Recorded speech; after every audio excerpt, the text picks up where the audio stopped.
yeah. Perfect. Sorry, I just had to pop out of the office very quickly, so I'm just sat on a park bench here. How are you doing, sir? No worries. Yeah, not too bad. Thanks very much for speaking to me. I appreciate the time. That's all good.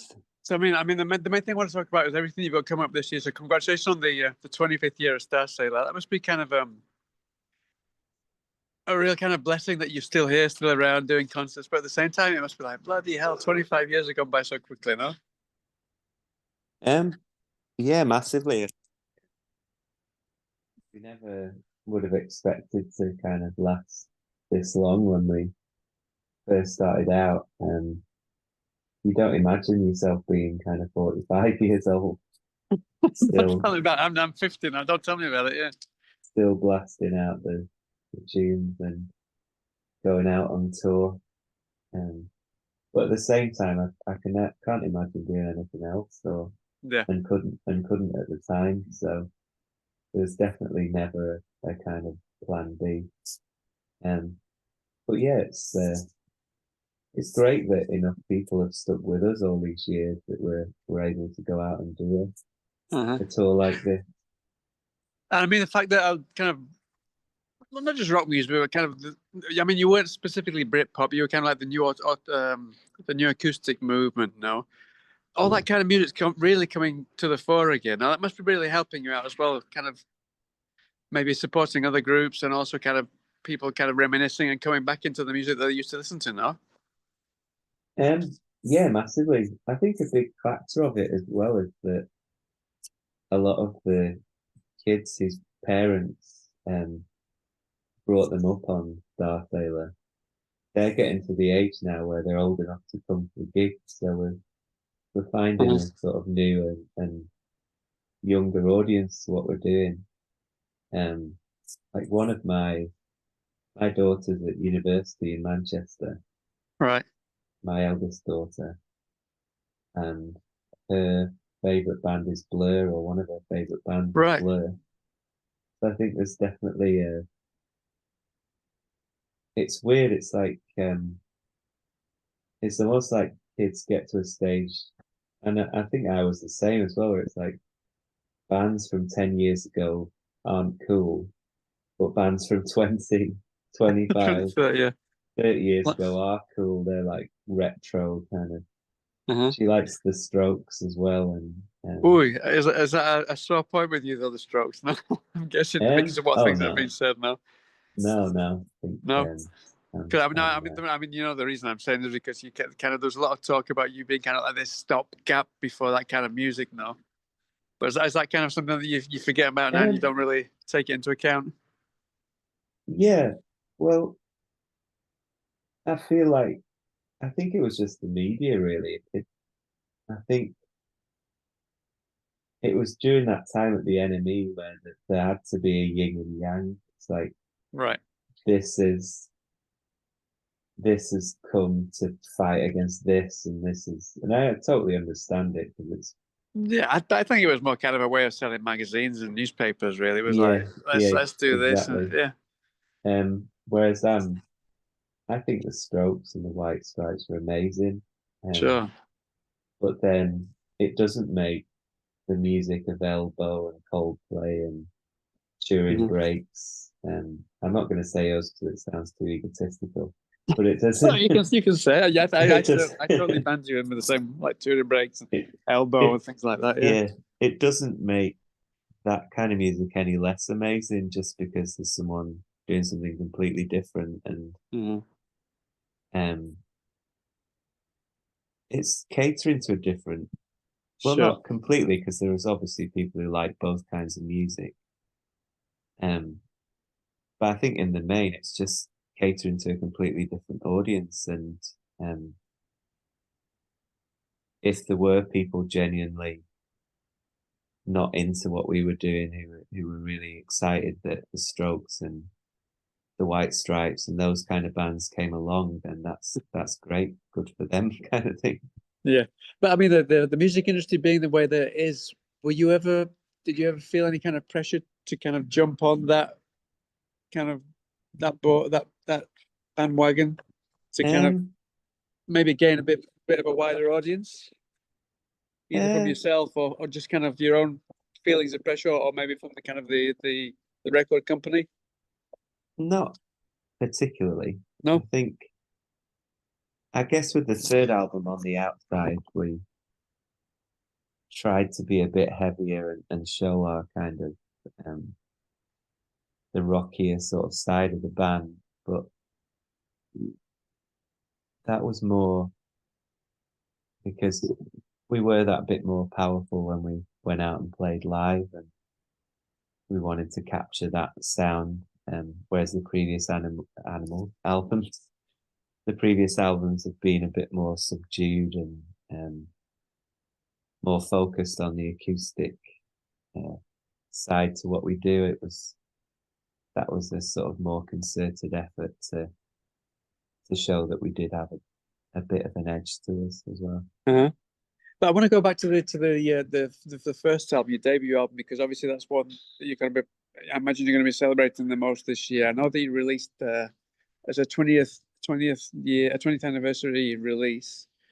What will these gigs that you're going to be playing? Is there anything new, anything special that you want to put on? And is there anything you really wanted to change when you went back to visit those songs? I mean, obviously you've played them over the last 2.5 decades, but was there anything that you kind of really wanted to kind of fine tune or hone that maybe you weren't able to back then? Um, yeah, I guess like we're still really proud of the versions that we did back then, Uh-huh. and they are the versions that people have kind of taken to their hearts. But just for our own enjoyment, we've uh, re reworked some of the songs. Like I think particularly "Way to Fall" is quite a durable song. Like it, when I go out and play it, doing solo gigs, and even sometimes when we do it with the band, it's so much more delicate and really lends itself to that um, lullaby as well. Um, and we did quite a very different version of Love Is Here for the anniversary album as well. Uh-huh. Um, What's the specific kind of inspiration of the genesis to really kind of revamp a song? um, Just for I your own don't. kind of entertainment and fun, or is there a specific reason? I mean, like you said, the last one there was a real kind of a real revamp of the song. I think it depends if it works really. And initially, you just approach it and say like, well, what kind of enjoyment can we get out of this? And sometimes like a song just doesn't work any other way. It's just meant to be how it is. Uh-huh. But luckily, quite a few of those on the album had that durability that we were able to play around with them a bit. And I think whenever you do an anniversary or a re-release, it's always nice to kind of just give people something a bit different and a bit extra. Yeah. Um, It must be great for you as well to be able to play the songs that you've played umpteen thousand times to kind of play it a new way as well now at the same time. yeah, absolutely. I've been touring quite a lot solo recently and been playing Lullaby slightly differently, slightly slower than it is normally, and it's been going down really well. I think as long as people can recognize the melody, that's the core part of the song. So Yeah. if it's still in a state that they can sing along, um, then people are happy. It's only when people go to gigs and like I couldn't even recognize what song that was. What's he done to it? Yeah. But That yeah, trip hop we beat, tried what's to going on avoid there? that. Exactly. Yeah. Brilliant. I need to speak to you about Joe Duddle as well, who's obviously working with you on these two really special concerts you've got coming very soon. Um, what was the decision to put these two concerts on, and what was the decision to kind of add this huge whole orchestra with Joe Duddle to the mixture? Um, I guess we thought with it being such a significant milestone, we wanted to do something a bit extra than just doing a 25th anniversary tour. And hopefully this is something that will kind of grow from here as well. It's we wanted to keep it fairly low key as far as like quite a small venue, and try and keep the costs down as much as possible. But yeah, hopefully if this goes well, then we can take that on the road as well as the Right. normal kind of band shows. I mean, being it's going to be such a special kind of version of the songs, is there an idea? Is there an idea behind recording these maybe for an album or something like that? Well, we're gonna record the gig You're going to record the gig, right? and release a live album. Right. But I think there's definitely a sort of template for a 25th anniversary or a 20th anniversary where a band will go like remastered Yeah. greatest hits and a 20th or 25th anniversary Yeah. I tour, mean, just like Shed 7 last year, the same kind of thing they went through. I mean, yeah. which is but to be fair to them, they did some string versions Yeah, of they all their did the whole string album. songs Yeah, as that's right. well. And it worked Yeah, really well. They revamped it without yeah, over touching it, But yeah, it worked yeah. really well.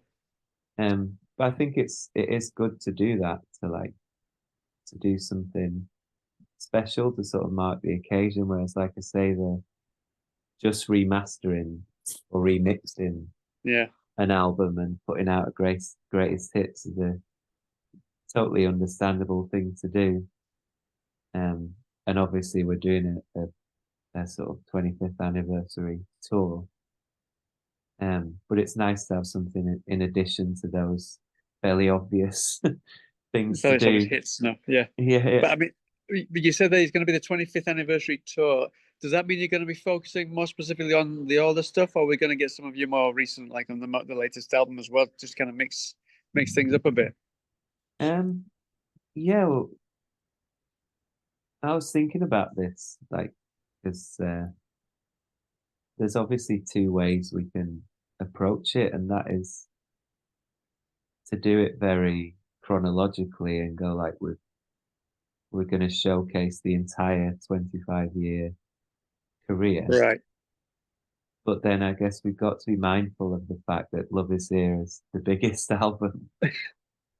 So Yeah, but at the same time, even though it's the biggest one, I mean, like you said, you've got a lot of younger people turning up at the gig as well now. So it must be really yeah, good to be able to kind of maybe play the big one, which maybe they've fallen in love with because of their parents, but at the same time, bring in some new stuff kind of for the new people, no? yeah, yeah. I think it's going to be quite difficult to do the set because there are so many songs that are like mainstays in the set. Also, um, we want to kind of showcase every period of the band because Yeah.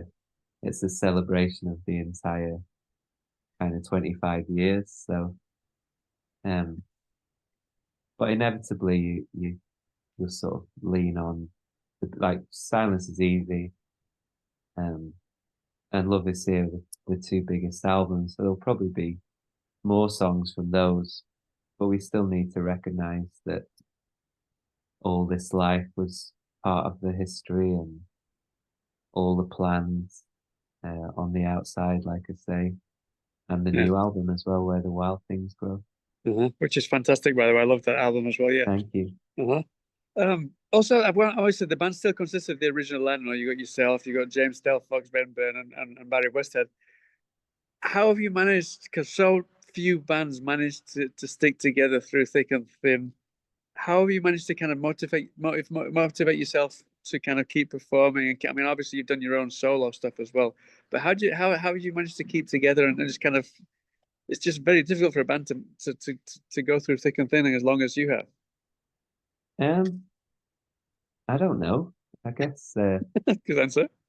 yeah, I No, yeah, I mean, suppose, I guess the reason, I mean, saying that you don't know is kind of like probably the best answer in that you've never really think about splitting up. Whereas other people kind of they've got various different kind of reasons where they want to go to and end up kind of going their different ways. No. Yeah, well, we did have that as sort of short hiatus. Um, but I think a big part of it is just knowing our roles within the band and our strengths and sort of weaknesses. I guess a lot of tension can happen in bands when you've got two songwriters or you've got two, Brothers or or yeah, yeah, or a drummer who thinks he can play bass and a bass player who thinks he can play drums. Then, to be honest, they're the two that probably have the most falling out. yeah. But it never gets um, too serious. Uh-huh. Yeah, I think I think that's a big part of it. Like the Just like knowing, yeah, like you said, knowing your place, knowing the band, and not kind of overstepping the mark anywhere. yeah, our Huh? keyboard player is amazing at keyboards, and our bass player is an unbelievable bass player. The drummer's a fantastic drummer. But it just yeah, the only time you kind of um get involved with my lyrics or anything is if something you particularly don't like something. Then That's not very often, I hope. No. no, not very often, and Uh-huh. I'll always change it because yeah, it is a band at the end of the day. It's as long as it doesn't change what I'm trying to express, Yeah. um, then it's no problem to kind of change a line here and there. I was Um, thinking back just to kind of like, especially when Trump came into power and things like that. Your lyrics were very kind of centered around kind of we are being controlled by these people that control us. Is that something that you still kind of find kind of that you want to write a lot about, or are you trying to be a bit more kind of carefree now with your more recent lyrics? I mean, things have um, changed again yeah, 190 degrees, so it's kind of it's difficult not to for them to kind of yeah. bleed into your lyrics now. I think it's inevitable that it kind of the state of the world sort of comes through, even if it's on a more personal level. It's still this your kind of everyone's lives are affected by politics Yeah, and political decisions, and especially when sort of marginalized people are being so disproportionately affected by yeah, policies and attitudes in America to an utterly like frightening degree. yeah. Uh-huh. Um, I think it's hard not to, and I think it's also um, it's quite difficult.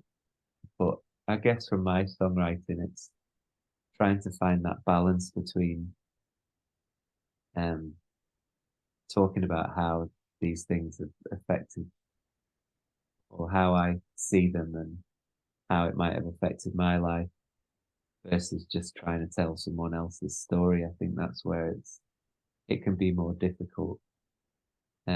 But I find it quite funny that there are people who have very different like political views to me that still love the music and Right. come to the shows and stuff. Uh-huh. Um, and I don't know. I think yeah, I don't Yeah, but I mean, you've always had your ideas, but you've never been kind of predominantly political kind know. of band. No? So I can imagine here that people don't. They've got different views. I can imagine why they would appreciate your music. Sure. Yeah, and I think it's still a good thing that when you're talking about sort of human emotions and things that they can kind of transcend sort of party politics and whatever. Uh-huh. Yeah. Um, there's definitely some people on the far end who I would rather didn't come to our shows, but yeah, I think somewhere around the middle then is a bit more of a mix of people. Uh-huh. But well, let's not just finish off then. Obviously, you've got these gigs coming up. obviously last year you released the last album. What can you tell us about what's going on next? Are you planning maybe something on your own? Are you going to go straight back in with the band to the studio for some new material, or something else completely different? Um, I don't know. With I think the next step will definitely be some new band material. Right. Um, especially if we get some momentum with the 25th anniversary tour and all the stuff with Joe Duddle as well, which we're really excited Uh-huh. about doing. Yeah, because I mean, I imagine while you're touring, you get plenty of downtime to kind of come up with new ideas as well, no? Because you've been touring a little bit now. Yeah, yeah, I think it's quite good because sometimes you end up doing more or working more effectively when you know you've got certain periods to work. Like we've got a 3-year-old daughter and Cherry, and she goes to nursery on a Tuesday and a Thursday. So it's like, right, they're the days when I can sit So, down and write yeah, and work on songs. Whereas like in lockdown and stuff, I did quite a lot of writing in lockdown, but then there were a lot of days where I did absolutely nothing. yeah, So I think it can be like a lot much of us. harder. Yeah, it can be a lot harder to motivate yourself when you've got too much time on your hands. Whereas if you know you've got these 2 days when you're not going to the park or for the You soft got to play get or something whatever, done. then you can get your head down and get on with it. Uh-huh. Brilliant. Well, that's great to hear that you got some new stuff coming out with. Well, hopefully some new stuff coming out soon from the band as well. But before then, I wish you the best of luck with these concerts and this UK tour, and I hope to catch you at one of the gigs, especially in November, because I'm over in Nice Spain one. at the moment. So hopefully I get over and see one of those in November. I just seen the sign behind you there.